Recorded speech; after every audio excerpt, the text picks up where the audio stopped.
Você conhece a história de José do Egito? Essa história tá lá em Gênesis, do capítulo 37 a 50, mais ou menos.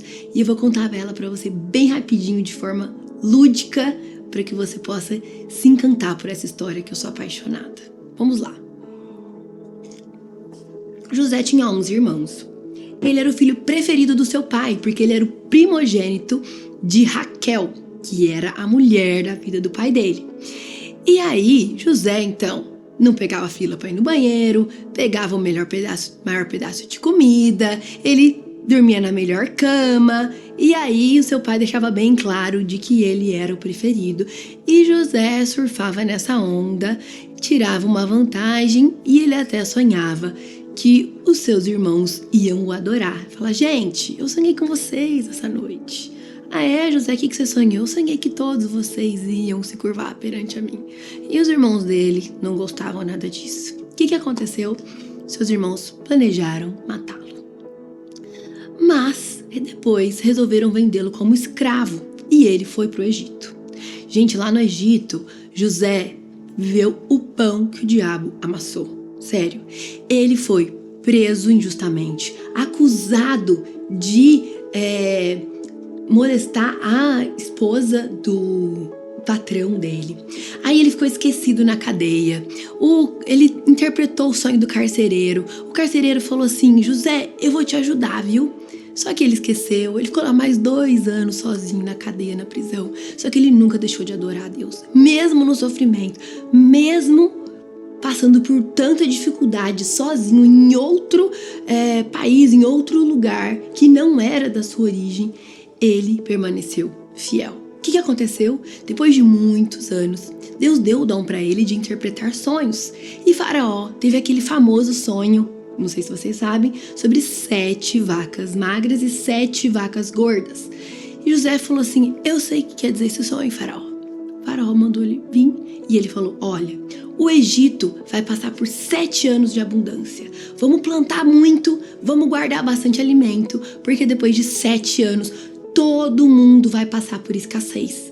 Todo mundo vai passar fome e o Egito vai ser uma grande potência, porque nós vamos fornecer alimento para todas as outras nações. E aí José se tornou o segundo homem no Egito, o mais poderoso, o segundo mais poderoso, só ficou abaixo de Faraó. E passaram-se os anos, depois de alguns anos das 7 vacas magras, né? Então já passaram quantos anos? Mais de 10 anos, né? Já tinha passado as 7 vacas gordas. E aí, de repente, Faraó tá lá com o seu delineador preto, com aquela... Faraó não, José, com o seu delineador preto, com a sua roupa, né, de egípcio, todo meio Cleópatra, né? E os seus irmãos apareceram pedindo-lhe comida, pedindo suprimento, pedindo ajuda. E os seus irmãos não reconheceram ele, porque ele estava todo vestido de egípcio. E José ficou assim, em pânico. Ele não sabia o que ele fazia. Ele começou a chorar. Ele não sabia o que ele fazia, como é que ele ia perdoar esses irmãos. Ele sofreu demais, ele ia pra fora chorar. Aí ele pediu, olha, vem o outro irmão, depois o pai. Ele entrou numa crise existencial tão grande quando ele viu a sua família pedindo ajuda pra ele. Porque imagina o que passou no coração dele. Todos os seus irmãos o venderam como escravo. E hoje ele estava lá numa alta posição. Mas, gente, o mais incrível dessa história é que José resolveu perdoar, meus queridos, em vez de fazer vingança, ao invés de fazer justiça com as próprias mãos. José decidiu acolher a sua família, perdoar os seus irmãos. Então, essa é uma grande lição sobre perdão. Gente, o primeiro a se beneficiar do perdão é quem perdoa e não o perdoado. A coisa mais burra que você pode fazer é carregar uma mágoa de alguém que te feriu. Imagine comigo que você, como se você estivesse cortando um legume, você está cortando uma cebola. E aí a sua mão escorrega e você fere a sua mão esquerda.